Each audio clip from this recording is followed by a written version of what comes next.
One book, one idea. Stock Market Investing for Beginners by Andrew Aziz Kratter. And one of the most interesting ideas in the book is that a book can be both useful and disappointing at the same time.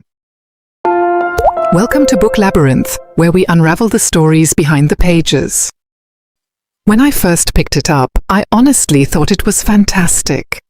As someone who knew almost nothing about investing, I was excited by every new concept I came across. But after reading more books on investing and trading, I realized my first impression came more from being amazed by unfamiliar ideas than from the quality of the book itself. Looking back, it feels more like a very short introduction than a true beginner's guide. It gives you just enough information to spark your curiosity, but often moves on before explaining the ideas that actually matter.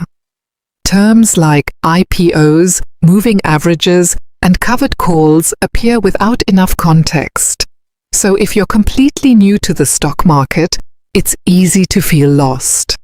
The book also repeats similar examples several times instead of using that space to explain important concepts more clearly.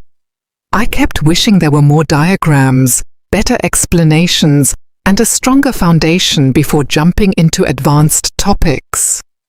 Another thing that stood out to me was how little attention was given to risk management. There are brief mentions of stop-loss orders, but almost nothing about risk-reward ratios or how to decide where those stop-loss levels should actually be.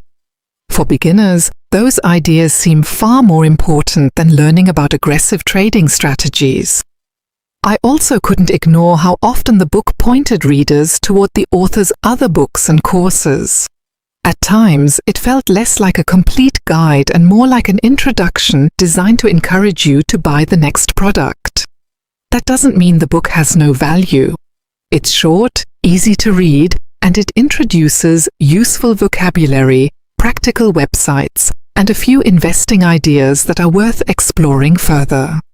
Some of the advice, like staying away from penny stocks, avoiding margin trading, and focusing on only a handful of companies, is sensible. But I wouldn't rely on this book alone if I were just getting started. It works better as an introduction than as a roadmap. My biggest takeaway is that the shortest path to learning isn't always the best one. Sometimes a quick introduction can open the door, but real understanding only comes from slowing down, asking questions, and continuing to learn beyond the first book.